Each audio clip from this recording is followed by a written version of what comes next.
A esta hora, Caldas, Quindío y Risaralda se integran en la señal informativa más importante de la región. Comienza Telecafé Noticias, con la mejor y más completa información del Triángulo del Café.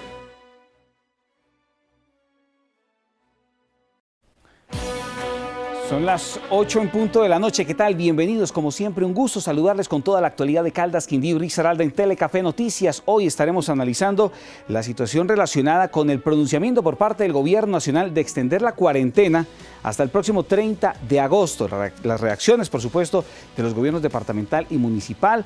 También tendremos más adelante a un invitado especial para analizar las cifras de COVID-19 que se están presentando. Hay alarma precisamente en las autoridades del departamento del Quindío ante el alto número registrado el día de hoy. Por el momento, esto y mucho más en la presente emisión de Telecafé Noticias. Los invitamos a ver nuestros titulares.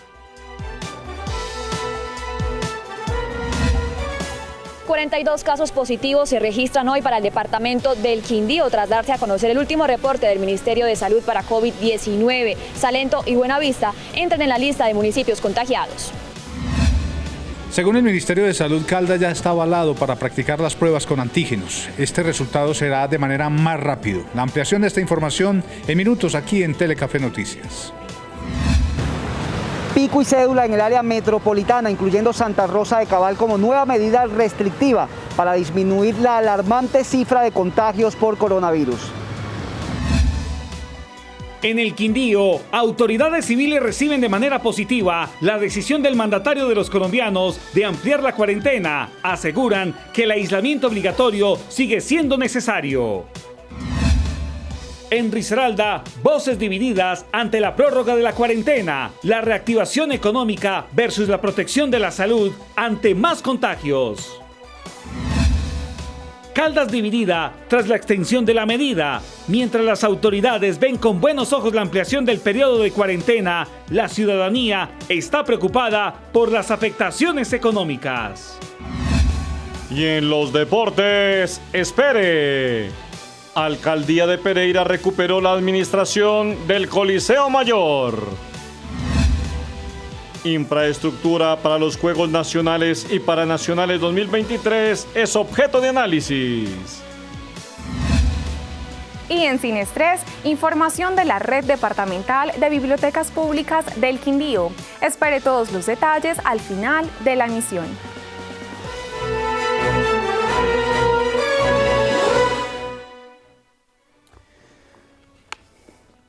Atención, se encienden las alarmas entre las autoridades del Quindío con el último reporte del Ministerio de Salud. Para hoy, el Gobierno Nacional confirmó 42 nuevos casos, entre los cuales 5 corresponden a Salento y 1 a Buenavista, municipios que hasta ayer eran no COVID. Sigue expandiéndose el COVID-19 en el Quindío. Esta vez, de acuerdo con el último reporte del Ministerio de Salud, el departamento arrojó 42 nuevos casos. Salento y Buenavista ingresan en los municipios contagiados. De estos 42 casos, 30 son del municipio de Armenia, 5 son de Salento. Salento está como municipio no COVID. De igual forma, Buenavista en este momento tiene un caso de una mujer privada de la libertad. También Calarcá, Circasia y La Tebaida, 2 casos nuevos. Y tenemos en unidad de cuidados intensivos 3 casos positivos. El reporte enciende las alarmas entre las autoridades, pues en los últimos días se venían registrando entre 3 y 7 casos diarios. La cifra podría deberse a la flexibilización del aislamiento preventivo. La mayoría de los casos que vemos hoy que se han reportado son casos importados, son casos de personas que vienen de otros departamentos. Vemos que Bogotá, también Antioquia, está disparado, Valle está disparado, otros departamentos y municipios. Entonces, alrededor del departamento del Quindío tenemos un comportamiento que no es el mejor. Son 313 casos los que hoy suma el departamento, en donde Armenia lleva la delantera con 198 registros. A hoy la Secretaría de Salud espera el resultado de 5 pruebas PCR practicadas a igual número de sospechosos que permanecen en las unidades de cuidados intensivos. El pico y cédula regresará a los municipios del área metropolitana. Pereira, Dos Quebradas y La Virginia, además de Santa Rosa de Cabal, se unen para la aplicación de esta medida que busca contener la propagación del coronavirus. La normativa, que no es nueva, pero que llega justo en el momento en el que las cifras de personas contagiadas por COVID-19 comienzan a ser alarmantes, será efectiva a partir de este sábado 1 de agosto. Retomaremos la medida del pico y cédula en las 4 ciudades solo para realizar actividades notariales, bancarias, pago de subsidios del gobierno nacional y reclamo de medicamentos. Las acciones de choque en medio de la alerta naranja que hay en Risaralda por el aumento de la ocupación de las camas en UCI contarán además con medidas de toque de queda y ley seca para los 2 próximos fines de semana. La ley seca, los fines de semana, es decir, desde el sábado 1 de agosto a las 6 de la tarde hasta el lunes 3 de agosto a las 5 de la mañana.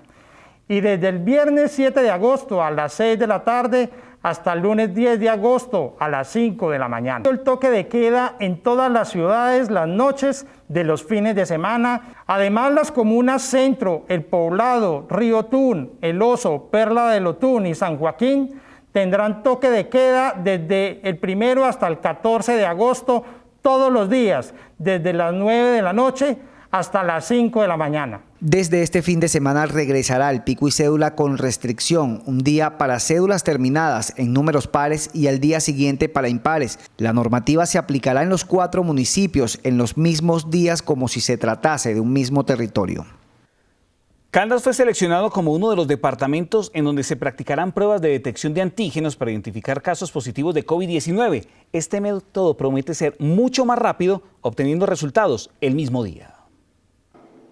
El anuncio del Gobierno Nacional sobre el aval para la adquisición de pruebas de detección de antígenos fue bien recibido por la Dirección Territorial de Salud, desde donde se iniciará la gestión para aplicarlas en Caldas, ya que permitirán más oportunidad para un diagnóstico oportuno. Esta es una prueba que se realiza de una manera más rápida. Los resultados podrán tenerse incluso el mismo día y tiene un costo mucho más bajo y tiene muchas menos limitaciones de las que podemos tener en este momento. Tiene una muy buena sensibilidad, una muy buena especificidad.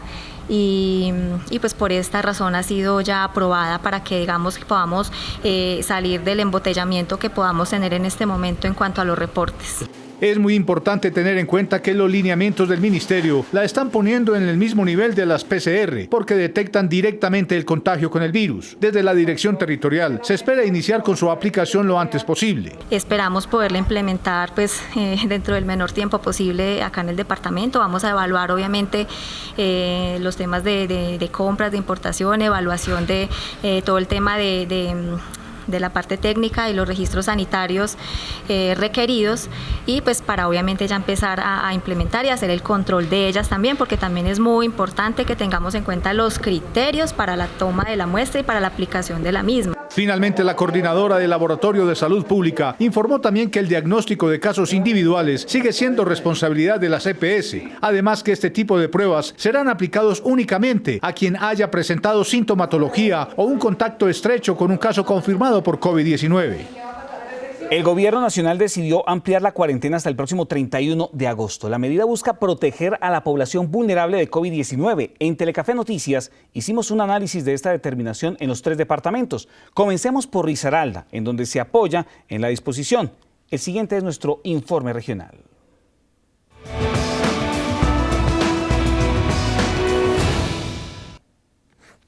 En su alocución, el mandatario subrayó la importancia de continuar con las normas de autocuidado y de acatar los protocolos, sobre todo en aquellos municipios donde el contagio de COVID-19 no es de gran impacto, para que de esta manera puedan continuar adelante con la reactivación de sectores económicos. En Santa Rosa de Cabal continúan con el diseño de protocolos para reactivar el sector turismo y las adecuaciones necesarias para que restaurantes puedan recibir usuarios en sus propios locales.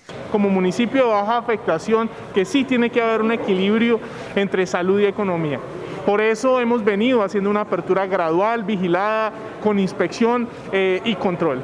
En este mismo sentido, las autoridades de Marsella indicaron que mantendrán medidas restrictivas para evitar que los contagios se salgan de control.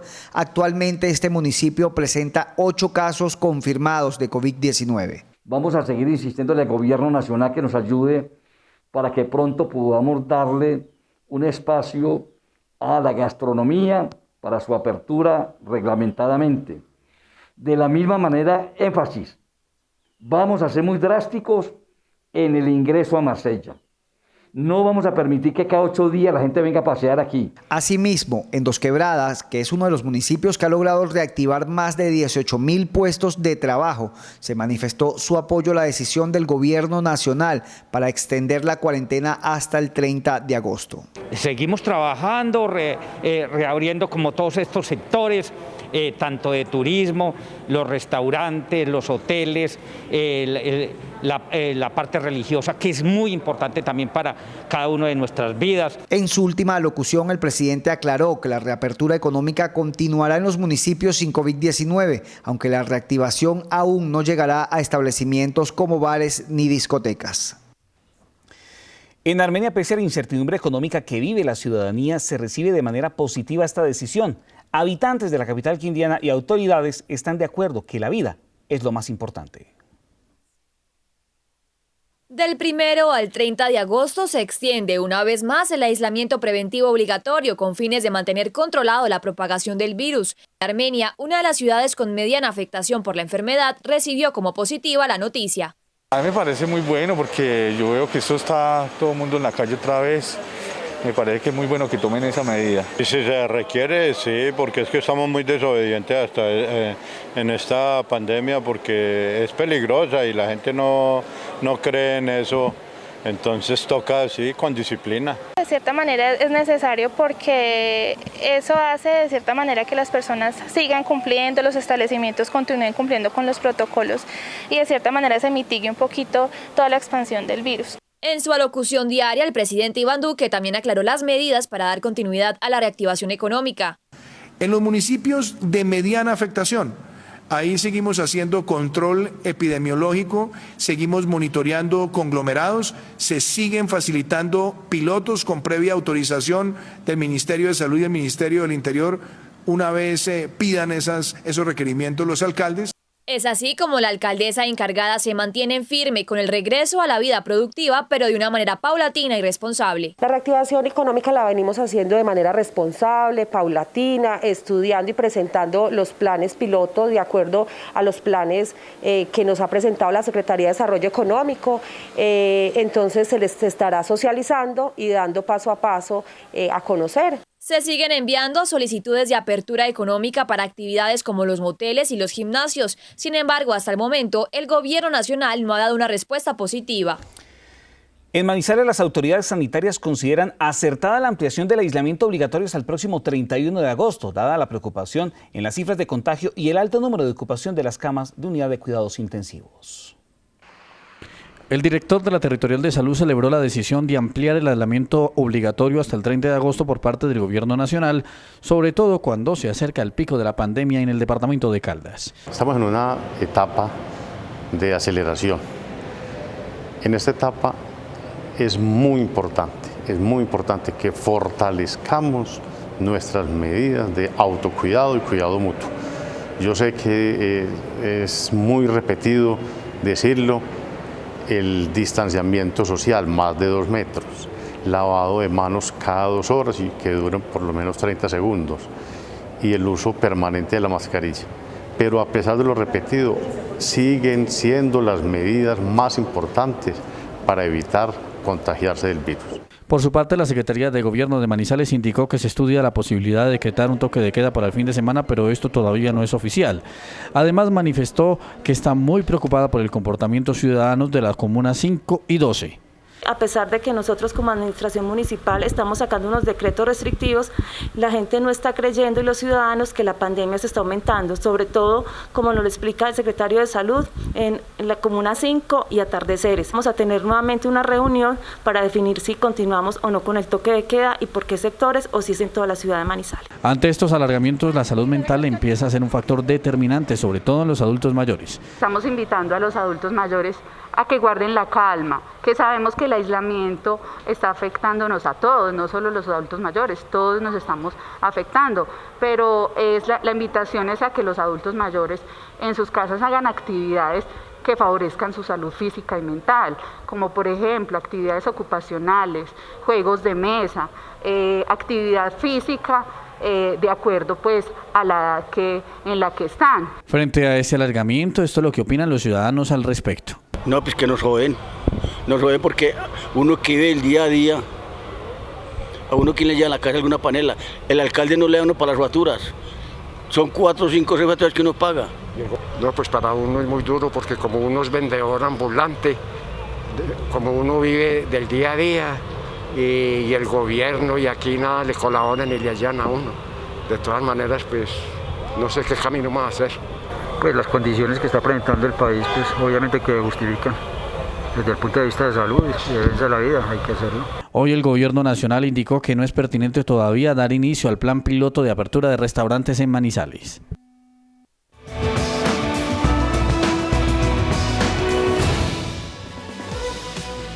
Ahora vamos a hablar sobre uno de los principales objetivos que tiene el gobierno nacional y es la reactivación de la economía. En el departamento del Quindío, gobierno seccional, autoridades municipales y gremios trabajan en la unificación de criterios como el pico y cédula. Se pretende continuar con la reactivación económica a través del turismo interno.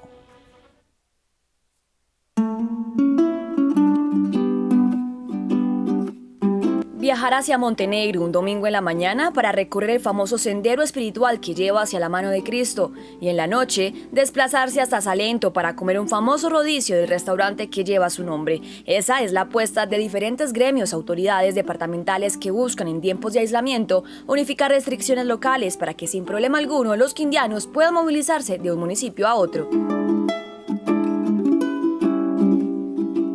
Llevamos pues a mesa de trabajo esta reactivación económica turística del departamento y pues llegamos a la conclusión de que tenemos que seguir trabajando en pro de todos los empresarios del departamento. Es así como hemos sostenido reuniones con diferentes alcaldes, el cual nosotros podamos darle esta reapertura y podamos ingresar a estos municipios sin ningún inconveniente, con algunos requisitos básicos como lo pueden exigir ellos.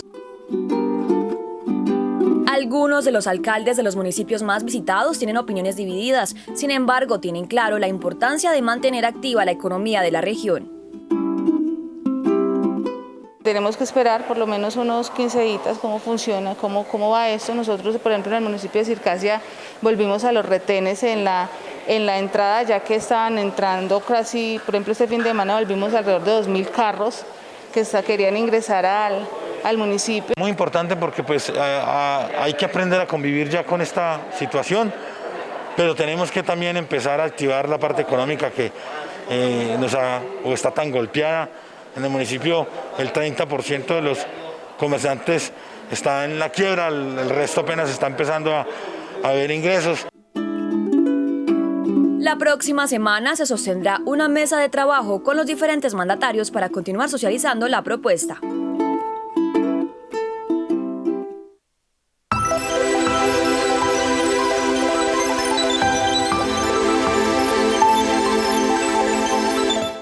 A las 8 de la noche, 18 minutos, les presentamos las coronacifras y les contamos que han sido procesadas en nuestro país más de 32.196 pruebas y vamos a conocer la situación que se viene presentando en el Triángulo del Café. Vamos a comenzar en el departamento de Risaralda. Mucha atención porque de acuerdo al Instituto Nacional de Salud, hoy se han registrado 83 nuevos casos para un total de 1.529. Por municipios, esta es la situación. En Pereira, 889 casos en total, 281 recuperados, 15 personas fallecidas.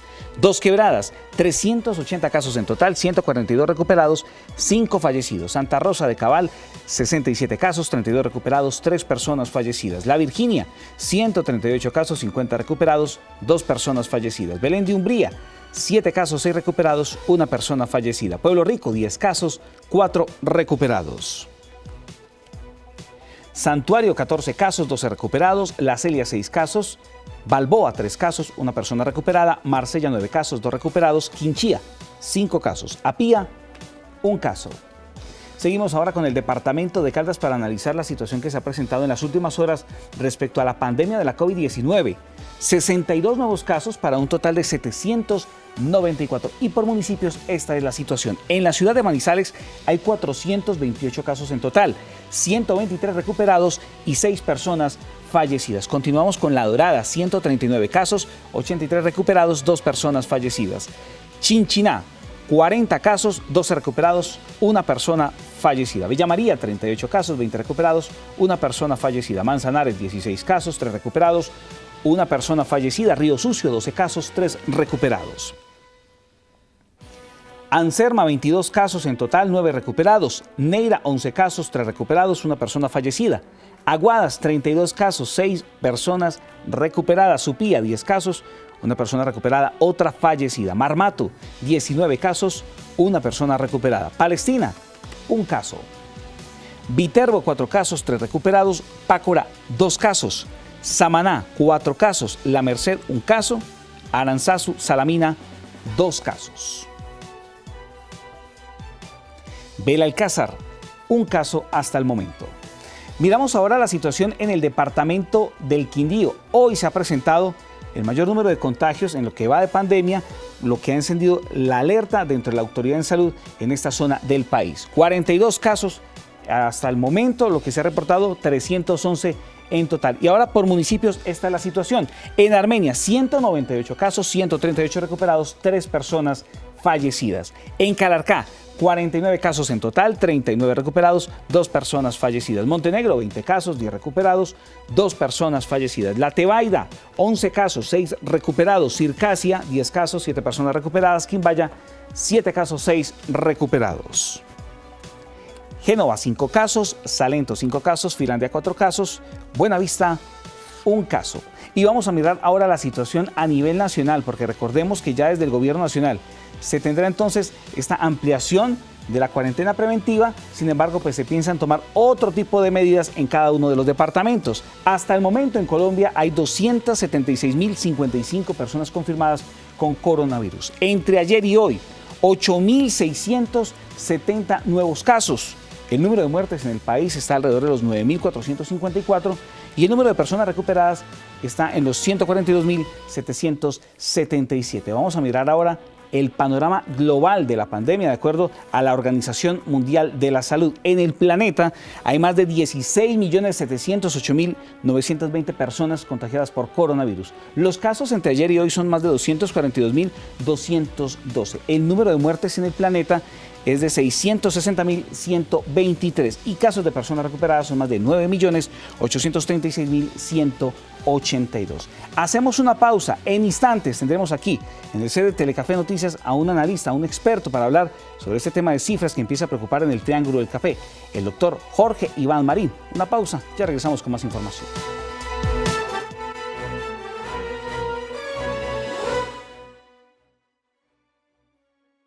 Son las 8 de la noche, 25 minutos. Gracias por continuar con Telecafé Noticias. Tal y como lo dijimos antes de la pausa, nos acompaña el médico epidemiólogo Jorge Iván Marín. Doctor, muy buenas noches, bienvenido, gracias por estar con nosotros. Muy buenas noches y un saludo cordial para todos los televidentes. Bueno, sin lugar a dudas, hoy se han prendido las alarmas en el departamento del Quindío. 42 nuevos casos de coronavirus, cuando siempre se tenían reportes bajos, de acuerdo al Instituto Nacional de Salud. ¿Qué representa esto? De acuerdo al número de pruebas, porque hay que destacar, doctor, que por ejemplo, el departamento de Caldas y el departamento de Risaralda cuentan con laboratorios. El departamento del Quindío todavía no se ha dado una apertura oficial a un laboratorio en esta zona del país. ¿A qué se debe este incremento? Bueno, Rubén, eso es importante tener en cuenta que la demora en el reporte de los exámenes, especialmente la PCR, que es el examen de oro, por decirlo así, del diagnóstico de COVID, esta demora significa que vayamos en un atraso de días en el reporte. Entonces, seguramente empezaremos a tener un poco más de reportes en las próximas semanas, ya que algunos de los laboratorios del país han sido habilitados en número ya para tener mayor capacidad de procesar estas pruebas y para tener más oportunidad en los exámenes. Bueno, doctor, pero entonces aclarémosle a los televidentes, porque permanentemente nosotros estamos dando a conocer estos números, estas cifras. ¿Esos reportes son de cuánto? ¿1 o 2 semanas aproximadamente? Esto más o menos significa unos 10 días atrás. Estamos hablando 10 a 14 días en promedio de lo que significa el retraso en las pruebas. Es más o menos, promediando todos los laboratorios del país, más o menos entre 10 a 14 días se están demorando las pruebas. Entonces, este valor que hoy tenemos es probable que sea un valor con un atraso de unos 10 días. Pasemos ahora a analizar la situación del departamento de Risaralda. Preocupa el número de unidades de cuidados intensivos, de camas que ya están siendo ocupadas en esta zona del país, doctor.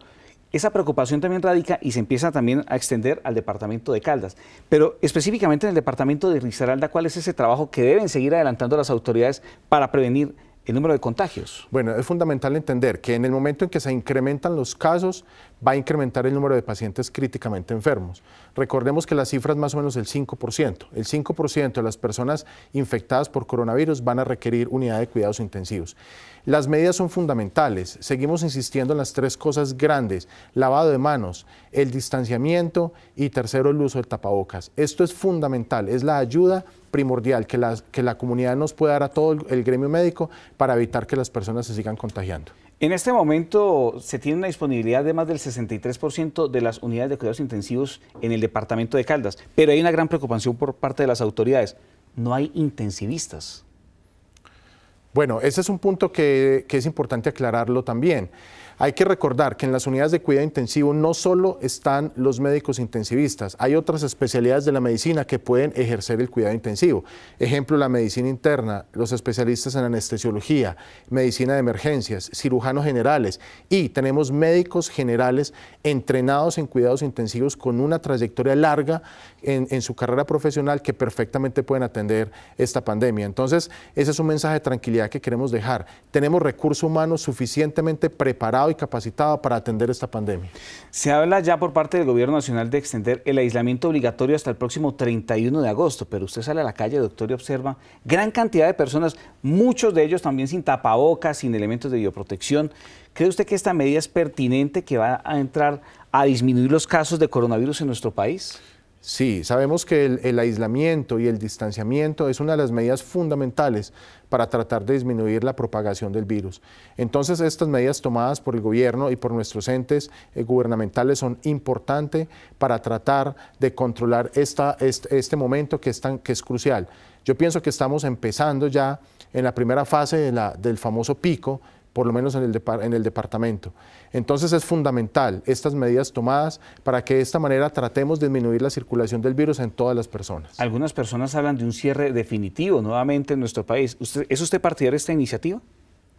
Rubén, es probable que si el número de casos sigue creciendo de la manera acelerada, es muy probable que tengamos que volver a una medida tan drástica como esta. Por eso es importante, muy importante, que nos concienticemos que las tres medidas que son fundamentales las cumplamos a cabalidad. Qué pena, doctor, le están interrumpiendo porque es que venimos con otro dilema y es el tema económico, porque muchas personas subsisten del día a día, tienen que salir a rebuscar su alimentación, su sustento diario.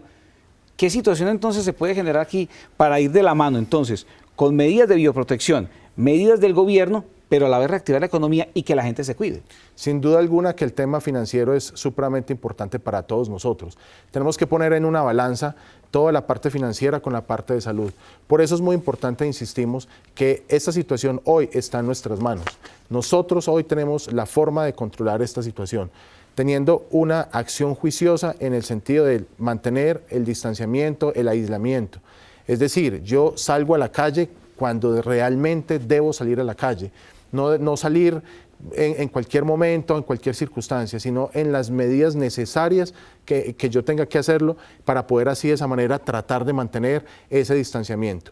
Y lo segundo es que si logramos que todos mantengamos estas medidas y que se cumplan a cabalidad, realmente yo creo que no vamos a tener que llegar, no tendríamos que llegar a una medida tan drástica como una cuarentena total. Bueno, doctor, hablando de esa cuarentena total, si se llegase a presentar que se llenan las unidades de cuidados intensivos en nuestro país. Hemos visto el caso de Bogotá, que se ha tenido una amenaza, inclusive en la ciudad de Medellín. El alcalde inclusive ha lanzado una polémica afirmación donde inclusive pide apoyo a profesionales del extranjero. ¿Se podría dar entonces un cierre total en nuestro país de llegar a colapsar el sistema de salud? Sí, claro, ya tenemos ciudades grandes colapsadas, como lo está mencionando usted, y si las unidades de cuidado intensivo no van a abasto, toca tomar una medida drástica como esa. Pues doctor Jorge Iván, muchas gracias. Jorge Iván Marín, médico epidemiólogo, muy amable por acompañarnos en la información de Telecafé Noticias y por ilustrarnos sobre estas cifras que muchas veces les entregamos a los ciudadanos, pero las hemos desglosado y también les hemos querido dar a entender las medidas que se están tomando por parte de los gobiernos departamental y nacional. Muy amable. Rubén, muchas gracias a usted por la invitación. Continuamos con más información en Telecafé Noticias. Con la presencia de los gobernadores de los 3 departamentos del eje cafetero se llevó a cabo un foro para la reactivación socioeconómica de la zona cafetera. En un espacio de debate para exponer de manera estratégica las alternativas de reactivación económica sectoriales más relevantes de la región, se explicó por parte de personalidades como el viceministro de Turismo la importancia de retomar esta actividad y la manera en que puede hacerse. Hemos venido trabajando con todos los gremios del sector turismo de tiempo atrás y que lo que buscan es, por una parte, reducir la probabilidad de contagio de la enfermedad, pero de manera muy principal, generar confianza entre los viajeros y los consumidores de turismo. ¿Por qué? Pues porque podemos estar en un escenario de apertura el día de mañana, apertura total en donde la actividad esté legalmente permitida. El gobernador del Quindío tuvo participación en una ponencia y aprovechó el espacio para hablar sobre el manejo de la pandemia en el departamento, pero también para dar buenas nuevas en pro de la región. Es indudable la unión que hay en este momento entre Caldas, Risaralda y Quindío. Históricamente, yo creo que no se había vuelto a ver tanta unidad y yo creo que tenemos que aprovechar eso. Y me uno a las palabras del viceministro. Estamos a un pelito de que seamos sede del torneo de fútbol. Yo creo que estamos muy cerquita de eso. Yo creo que esa noticia buena nos la merecemos. Hemos estado juiciosos frente a las cifras del COVID. Tenemos la infraestructura hotelera, tenemos la infraestructura gastronómica, las vías. Bueno, tenemos todo dado para que podamos. En el Foro de Reactivación Socioeconómica Regional también estuvieron presentes el gobernador de Caldas, Luis Carlos Velázquez, y el gobernador encargado de Risaralda, Javier Darío Marulanda. Ambos destacaron temas trascendentales como el sector de la industria y el comercio y el agroindustrial.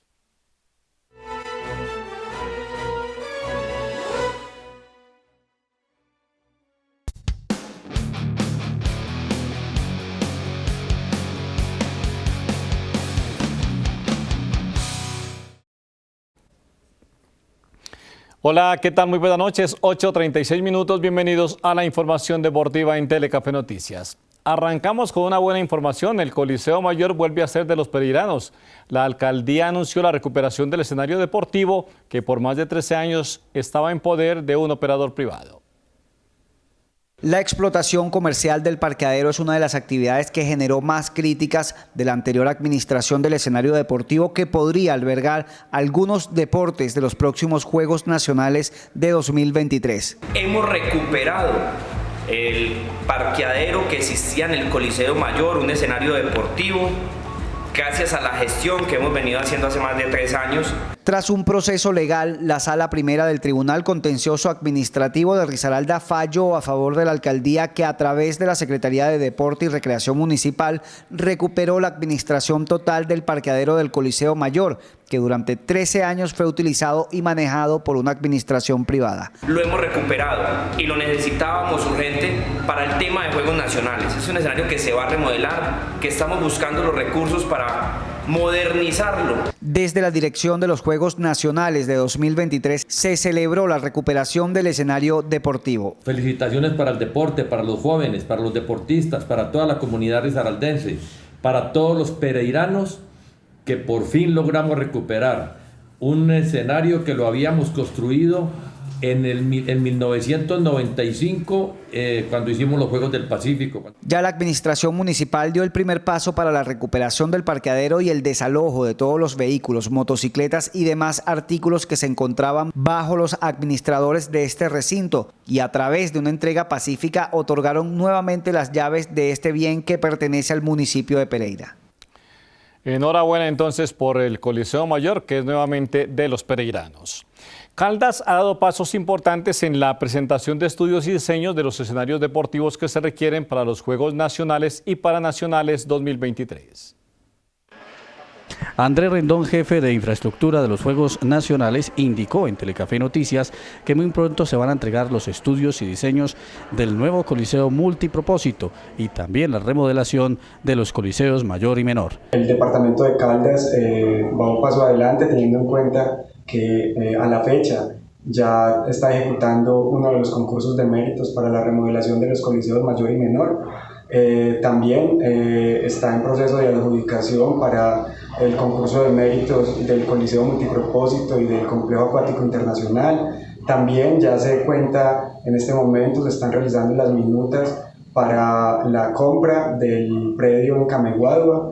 El objetivo, según Rendón, es entregar los escenarios deportivos 6 meses antes de los Juegos Nacionales. Igual estamos tratando que en el eje cafetero, en Risaralda y en Quindío, estemos pues también tratando de igualarnos en el cronograma. Ya se están adelantando gestiones para la generación de los estudios y diseños y los convenios interinstitucionales para la elaboración de los mismos. Estamos optimistas que podamos cumplir con todos estos temas de infraestructura al menos unos 6 meses antes del inicio de los Juegos. El departamento de Caldas es el más avanzado en materia de infraestructura, según el jefe de esa cartera, Andrés Felipe Rendón.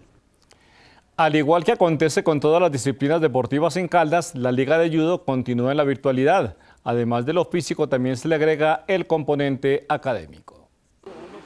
La crisis originada por el coronavirus modificó los planes de las ligas departamentales y las federaciones nacionales. Si mejora la situación, hay una mínima opción de competir, aunque las condiciones de entrenamiento no son las ideales. Naturalmente que eso no es igual, no rinde si no tiene el competidor o el compañero al lado, porque una técnica no se mejora si tú no tienes la repetición con el movimiento, con la persona constante ahí. El judo es de contacto, el judo es de agarrar, entonces sí es un poco difícil. No sabemos, la Federación Nacional, con respecto a la Confederación Panamericana, sé que están programando unos eventos a partir de septiembre, octubre. Para Cardona también resulta complejo programar algunas prácticas sin que se crucen con los compromisos académicos, especialmente con los grupos de iniciación. El grupo de niños, de lo que es el talento, reserva, los semilleros, va a ser muy difícil mantenerlos. Los padres de familia siempre se quejan que con las tareas de los colegios, que los tienen más saturados de actividades, entonces uno se mete con ellos a trabajar y no, entonces que no, que porque tiene un tiempo nomás de la parte virtual es un poco complicado. Ante la imposibilidad de regresar a los escenarios, los técnicos tienen que apelar a su ingenio para mantener a sus deportistas motivados y en la mejor condición física posible, con las plataformas virtuales como la única opción. 8:41 minutos. Hoy ganó Fernando Gaviria la segunda etapa de la Vuelta a Burgos al embalaje en su ley, pero también sigue la sombra del coronavirus en el ciclismo mundial. 3 integrantes de su equipo del Team Emirates colombianos fueron retirados porque estuvieron en contacto con un miembro de la institución o de ese mismo equipo con diagnóstico positivo. Fueron ellos Juan Sebastián Molano, Camilo Ardila y Cristian Muñoz. Se quedó casi sin equipo el amigo Fernando Gaviria y aún así logró ganar la etapa. Hasta aquí la información deportiva en Telecafé Noticias, pausa comercial y ya regresamos con mucho más para todos ustedes.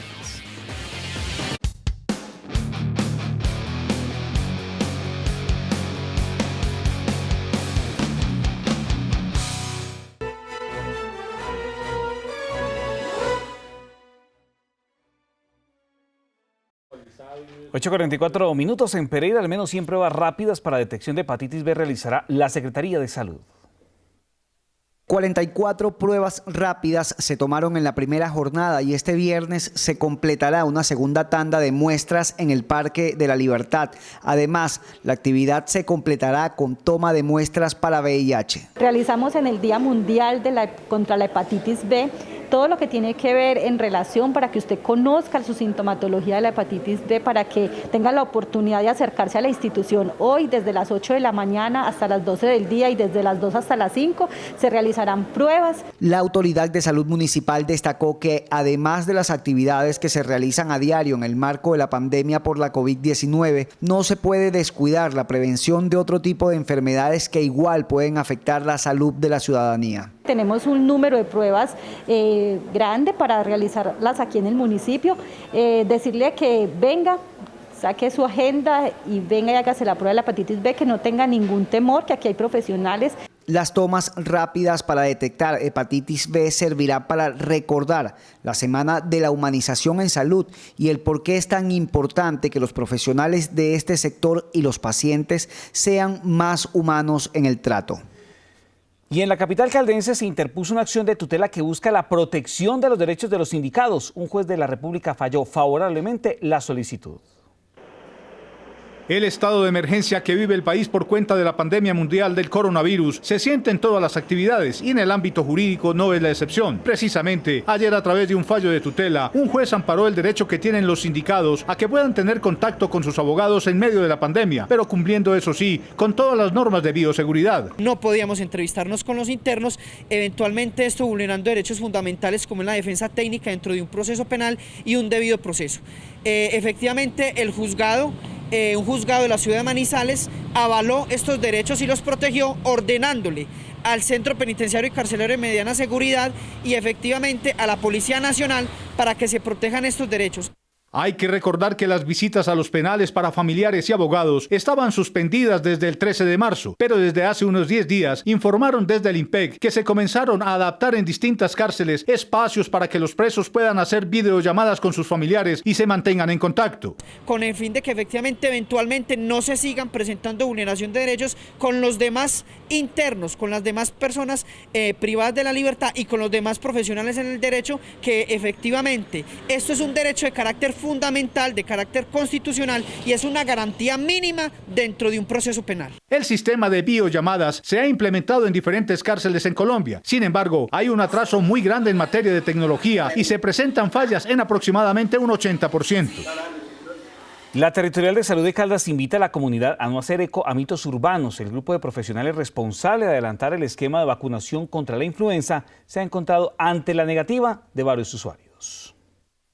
En varias comunidades hay un rechazo categórico porque supuestamente se está inyectando el coronavirus en esta vacuna. Nosotros en este momento nos encontramos muy preocupados debido a que existen rumores y unas cadenas que se han venido difundiendo por redes sociales en cuanto a que nosotros dentro de la vacuna de influenza estamos poniendo el COVID, ¿sí? Esto hace mucho daño a la población, o sea, la Dirección Territorial de Salud les hace un llamado, desmiente absolutamente esta versión, le hace un llamado a la comunidad que por favor acudan a vacunarse contra la influenza. Además, no es cierto, según las autoridades, que si usted se vacuna le va a dar gripa. El vacunarse contra la influenza no da gripa, ¿sí? De pronto han existido, digamos que casualidades, ¿sí? Yo me vacuno con influenza y esa semana me dio una gripa, pero no hay ningún riesgo de tener gripa por aplicarme la influenza, la vacuna contra la influenza. De hecho, es algo que me ayuda a prevenirla. Esta es la población más susceptible y la que se tiene que vacunar según el Ministerio de Salud. Tenemos los niños entre 6 y 23 meses, tenemos las mujeres gestantes, tenemos la población adulta mayor de 60 años, tenemos todos aquellos pacientes o usuarios que tienen comorbilidades o enfermedades pues de base. Entonces, por ejemplo, los diabéticos que son insulinodependientes, los pacientes que tienen problemas crónicos pulmonares, que tienen problemas del corazón, enfermedades del corazón, que tienen alguna enfermedad que tenga comprometida su sistema inmunológico, también tiene derecho a la vacuna. Hasta el momento los avances de la vacunación no superan el 50% en el departamento de Caldas. En Armenia, tras la decisión de la alcaldesa encargada de solicitar la renuncia protocolaria a sus funcionarios y haber aceptado algunas de ellas, se ha desatado el malestar en algunas agremiaciones. Las fichas de la alcaldía de Armenia siguen moviéndose y es que en las últimas horas se siguen dando a conocer los cambios dentro del gabinete municipal. Además del director de Indera, el secretario de Educación, el secretario de Hacienda y el subsecretario de Planeación, también suena la salida del gerente de Amable. Estuve analizando para realizar los ajustes. En el tiempo de este encargo necesito tener primero personas de toda mi confianza, que tengan una línea directa, como lo he manifestado, avanzando en procesos de ciudad, logrando tener esa articulación. Entonces es definitivo. Los que no han tomado muy bien la noticia son los miembros de la Sociedad de Arquitectos y los representantes del gremio de la construcción, quienes a través de varios comunicados públicos rechazaron la interrupción de los procesos que ya se venían trabajando con funcionarios como el subdirector de Planeación. Consideramos que los procesos que ya van avanzados, necesitamos una ciudad que genere confianza, incluyendo desde la administración, que quienes están en la administración pues puedan seguir trabajando y solucionando todos los inconvenientes que se han venido presentando pues en tantos periodos atrás. La alcaldesa encargada aseguró que seguirá analizando las diferentes hojas de vida y los informes de gestión de cada dependencia para tomar así otras determinaciones que permitan trabajar en pro de la ciudad. Mucha atención que el Gobierno Nacional ha radicado en el Congreso de la República el proyecto de ley para el presupuesto del año 2021, tasado en más de 314 billones de pesos. Hacemos una pausa. En instantes continuamos con más información en Telecafé Noticias. Regresamos. Y después de comerciales, espere en Sin Estrés cómo participar del proyecto Aulas de Vida en Manizales. Ya nos vemos.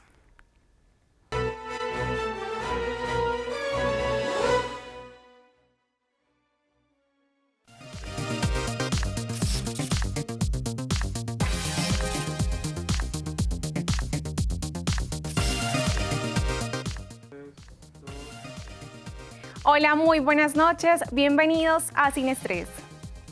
Libros electrónicos, géneros literarios y otras posibilidades de lectura brinda la Red Departamental de Bibliotecas Públicas del Quindío a las personas interesadas en leer en estos momentos de emergencia sanitaria. El Banco de la República, desde su dependencia cultural, ofrece programación variada sobre muchas áreas artísticas de forma virtual, desde las 21 ciudades donde hay sucursales. Allí también los usuarios de la red de biblioteca, quienes no sean usuarios normales, quienes quieran tener esa afiliación durante este tiempo, la red ha hecho que a nivel nacional podamos tener acceso gratuito. La red de bibliotecas solo solicita una inscripción gratuita para acceder a todos los géneros literarios con los que cuentan estas bases de datos, desde lectura infantil, juvenil y hasta géneros para adultos, desde ficción, terror y científicos. Inscríbanse y pueden tener acceso a bases de datos especializadas, a cantidad de información, a descargas de libros electrónicos. Para disfrutar de esta oferta literaria pueden hacerlo accediendo a la página oficial del Banco de la República, www.banrep.org. El proyecto Aulas de Vida, Escenarios de Creación es organizado por el Teatro Punto de Partida, en el que estudiantes de último semestre de la licenciatura en Artes Escénicas de la Universidad de Caldas dictan talleres virtuales en teatro, títeres y máscaras. El proyecto Aulas de Vida, Escenarios de Creación es apoyado por el Ministerio de Cultura desde el Programa Nacional de Concertación Cultural y el Instituto de Cultura y Turismo de Manizales y se está realizando en los colegios públicos de la ciudad. Tenemos 5 instituciones que estamos asesorando, la ENAE, el Colegio del Sinaí, el Colegio del 7 de Agosto, el Colegio de la Sultana, Semillitas. Estamos trabajando con ellos a través de asesorías de qué? Asesorías en expresión corporal, asesorías en voz, en dicción, en improvisación, en actuación, en puesta en escena. Y este jueves 30 de julio y viernes 31 de julio de 4 a 6 de la tarde dictarán un taller de títeres con materiales de reciclaje. En este caso el tallerista es Felipe Quintero, un joven que efectivamente realizó con el Colegio El Sinaí este taller. Estos muñecos que están viendo aquí son muñecos realizados con estudiantes del Colegio El Sinaí. Nosotros, obviamente, a partir de estas cositas tan hermosas, generamos una obra que se llama Misión Imposible. Este taller es dirigido a estudiantes, docentes, padres de familia y público en general para que desde sus casas se conecten de manera virtual por la plataforma Meet con previa inscripción. El enlace lo encuentra en el Facebook Teatro Punto de Partida. Invitamos a padres de familia, invitamos a gente que le guste todo este cuento maravilloso para que desde su casa se divierta haciendo títeres. Hasta aquí la información de arte, cultura y entretenimiento en Sin Estrés. Los espero mañana con más información. Feliz noche, que descansen.